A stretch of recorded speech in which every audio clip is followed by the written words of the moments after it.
Йоп, девонаҳо, салому алайкум. Мурод худи ҳамин рӯз президенти Иёлоти Муттаҳидаи Амрико, ина дар ин тараф бинед, бо забони англисӣ навист ки иммигратсионная виза стоп. Касоне ки мехостанд ки иммигратсионная виза гиранд, дигар намешавад ба муҳлати 60 рӯз. Президент аз рӯзи 22 апрели соли 2020 ҳамин қарорро имзо монд. қонун аз санаи 23 апрели соли 2020 қабул карда мешавад ва имсол грин-карта проверка карда намешавад ба муҳлати 60 рӯз.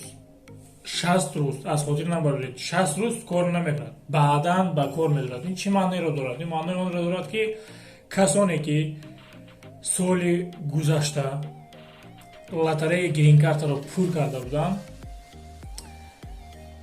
рафта наметавонанд ба муҳлати 60 рӯз. Ба фикри ман ки ин ягон чизи бадӣ надорад ё ягон чизи гандагӣ надорад, барое ки 60 рӯз ҳеҷ гап нест, барое ки баъд аз 50 рӯз бо интихобот сар мешавад, бо мебинанд фикрҳошона мумкин ягон дигаргунӣ ҳосил кунанд.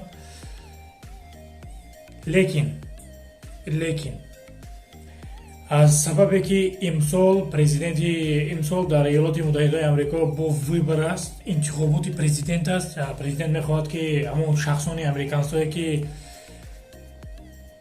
конкуренсияанд нисбати муҳоҷироне ки ба Иёлоти Муттаҳидаи Амрико ба кор меоянд, барои ҳамақа мумкин ҳамин қонуна бисёртар кунад, барое ки ва фақат дар бораи ҳамин чиз гап мезанад ки намехоҳем ки мигрантҳо биёянд, корҳоро аз амрикоиҳо гиранд.